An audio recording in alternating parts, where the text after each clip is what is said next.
You know, like take for example, I bet you most people don't know that Bass Reeves is the actual real life person that the Lone Ranger is based on.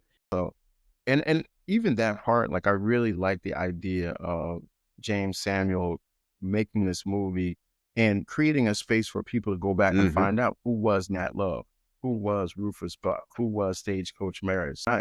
If I can be entertained and I can also learn something, then I'm looking forward to Yeah, that. because now you could say, "Oh, let's put it in its proper context." You know, it helps to foster creativity, spontaneity, and being inquisitive. You know, like take for example, I bet you most people don't know that Bass Reeves is the actual real life person that the Lone Ranger is based on. And for those that, Right. yeah, You told me that in yeah, in the most preview. people don't. And Yeah. matter of fact, most people probably don't even know who the Lone Ranger is. But for those that don't know, the younger audience, Lone Ranger was this Yeah. guy who was a sheriff, and he was hurt real bad, et cetera, et cetera. And then he throws on a mask, and he's not your typical vigilante. He does believe in justice, not necessarily going around being a murderer, if you will. So he's not Frank Castle, the Punisher. He is bringing people to justice, and he also rides, ironically, with a indigenous person who they call Tonto. And for those that don't know, Tonto in Yeah. Spanish means stupid. So like you do the math.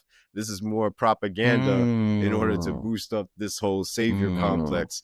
So you know, it's real interesting, you know, at the time when they're introducing and they're telling the tale of Bass Reeves, this real life guy, and they're like, nah, this is not gonna fly. He's black. We gotta somehow shape this. Change it